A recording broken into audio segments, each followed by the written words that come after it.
Sevishimni yozdim qizil harflarda. O'zi hayron bo'ldi, uyalib ketdi mendan. Onasidan so'radim qaysin ber menga deb.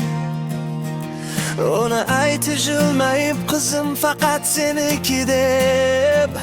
Biroq so'nggi men o'ylaganda ketmadi, muammolar tug'ildi, pas ovozim yetmadi. Dadasi bor g'ururli, jim turishim o'rinli. Chunki men ham erkakman, bu mavzuda erkaklarni yondaman, tirgakman.